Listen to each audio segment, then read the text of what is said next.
تو میرے خیال میں اس میں نے بہت سارے بیان کیے ہیں، لیکن آپ نے جو کوئی سوال پوچھا ہے تو میں صرف تھوڑی تھوڑی بات کرنے کی کوشش کروں گا. یہ جو لڑکے خاص طور پہ جن دوستیوں کو سمجھتے ہیں نا کہ اس میں کوئی مسئلہ نہیں ہے، اگر ان میں تھوڑی سی بھی کہیں نہ کہیں اندر غیرت ہے تو وہ صرف سچویشن ڈفرینٹ کر کے دیکھیں. اس لڑکی کی جگہ اپنی بہن رکھ دیں جس کو وہ دوست کہہ رہے ہیں، اور اپنی جگہ کوئی اور لڑکا سمجھ لیں. پھر دیکھیں ان کو کیسا فیل ہو رہا ہے.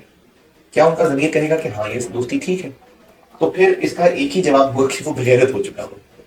لیکن اگر بغیرت نہیں ہوا ہے تو میرے خیال میں ہر لڑکا جیسے ہی اپنی بہن کو سچویشن میں رکھے گا اس کا رنگ لال ہو جائے گا. میں اگر آپ کو سمجھانے کے لیے بھی یہ جو دوستوں لڑکیوں کی ہم بات کر رہے ہیں، افیئرس کی بات کر رہے ہیں، اگر میں آپ کو صرف سمجھانے کے لیے صرف بات کرتے ہوئے آپ کی بہن یا آپ کی بیگم کا ورڈ ڈال دوں گا نا، آپ کے چہرے کا رنگ بدل جائے گا. آپ اس کو مثال کے طور پہ بھی سننا گوارا نہیں کریں گے. تو سب سے پہلی بات تو یہ جو لڑکے ہیں نا، انہوں نے یہ سوچنا چھوڑ دیا کہ وہ بھی کسی کی بہن. تو اس لیے ان کو جب دوستیوں میں مزے پورے ہو رہے ہیں، اور جوان بچے ہیں، آج تو سب میں ہوتی ہیں، تو اس لیے وہ ان دوستیوں کے حق میں ہیں. بچیاں کچھ بیوقوف بھی ہیں، وہ ان چیزوں کو اس طرح سمجھتی نہیں ہیں. لیکن زیادہ بڑا مسئلہ ہمارے معاشرے کے والدین کی طرف سے ہے. دیکھیے بچے کے اندر جب بالغ ہوگا نا تو اس کے اندر خواہشات تو بنے گی. ایک بالغ لڑکا اس کو لڑکی کی اٹریکشن ہوگی، ایک بالغ لڑکی اس کو لڑکے کی اٹریکشن ہوگی. یہ ہو نہیں سکتا کہ اٹریکشن نہ ہو. اس کا شرافت سے کوئی تعلق نہیں ہے. اگر ہم کہیں کہ وہ شریف ہے تو اس کو اٹریکشن نہیں ہوگی، یہ زیادتی والی بات ہے. جیسے بھوک لگتی ہے، جیسے نیند آتی ہے، جیسے پیاس لگتی ہے، اسی طرح بلوغت کے بعد اٹریکشن ہوتی ہی ہوتی ہے. یہ انسانی جسم، انسانی ساخت کا حصہ ہے. ہمارے میڈیا نے، کیونکہ بے حیائی تو پھیل نہیں تھی، شیطان کا سارا پلان تھا، تو ہمارا میڈیا بے حیائی پھیلانے میں ان کو پمپ کر رہا ہے، اور ساتھ کور یہ دے رہا ہے کہ آپ کو ہر اشتہار میں فرینڈ نظر آئیں. ان کو کور یہ دے رہا ہے کہ فرینڈز ہے، کوئی مسئلہ نہیں.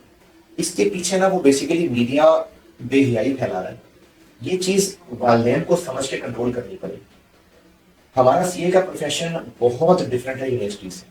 کبھی آپ یونیورسٹیز میں جا کے وہاں پر دوستیوں کی لیول دیکھیں، آپ کبھی یونیورسٹیز کے اندر جا کے وہاں لڑکیوں کی ڈریسنگ دیکھیں. میں حیران ہوں کہ وہ باپ ایسے لباس میں بیٹی کو گھر سے باہر بھیج کیسے دیتا ہے.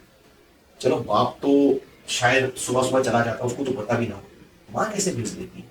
ادھر ہے والدین، وہ کیا کر رہے ہیں. بچہ تو دیکھیں چھوٹا بچہ ہے، اس کو آپ ٹافیوں کے پاس بھیجیں گے، چاکلیٹس کے پاس بھیجیں گے، وہ تو کھائے گا نا. یہ تو والدین نے سوچنا ہے کہ اس چیز کو کیسے کنٹرول کریں. تو ایک تو ان پٹ پہ کنٹرول کرنا پڑے گا کہ جو وہ سب خرابیاں دیکھ رہے ہیں اس کو کسی طرح کنٹرول کیا جائے. دوسرا، والدین کو بہت کلوز مانیٹرنگ کر کے اپنے لڑکوں کو بھی سکھانا پڑے گا کہ بیٹے نہیں ہوتی لڑکیوں سے دوستی، ضرورت کی بات ضرور کرنی ہے. اب میں ٹیچر ہوں، میل ہوں، میری ایک لڑکی اسٹوڈنٹ ہے، وہ مجھ سے سوال پوچھے گی، میں جواب دوں گا. میں ڈاکٹر ہوں، میری پیشنٹ لڑکی ہے، مجھ سے آ کے پوچھے گی، میں جواب دوں گا. میں دکاندار ہوں، میری کسٹمر لڑکی ہے، وہ آپ کی چیزیں مانگے گی، میں جواب دوں گا. لیکن کیا اس انٹریکشن کے لیے مجھے اس سے دوستی بھی کرنی مجبوری ہے؟ نہیں. کیا مجھے اس سے کیجول ہونا، ہنسی مذاق کرنا مجبوری ہے؟ بالکل نہیں. تو اس کے دل میں مرض پیدا ہو. ہاں، اللہ نے قرآن پاک میں، ویسے تو یہ ازواج مطہرات کے لیے پیغام ہے، لیکن سب مسلمان عورتوں کے لیے کہ جب بات کرو نا تو اتنے سخت لہجے میں کرو کہ بیمار کے دل میں بڑی بیماری پیدا نہ ہو. تو ہم جس معاشرے میں رہ رہے ہیں اس میں انٹریکشن ہے، لیکن نظر کی حفاظت کرنا، ضرورت کے درجے میں اسٹریٹ بات کرنا کریں. لیکن جب آپ نرمی کا لہجہ لا کے دوستیوں کی طرف جائیں گے تو بھائی اس کے رزلٹس خراب ہی نکلیں. اور اس کو یہی ختم کریں تو بہتر ہے، ورنہ میں اور بولتا جاتا ہوں. آخری سوال کیا ہے؟ اچھا،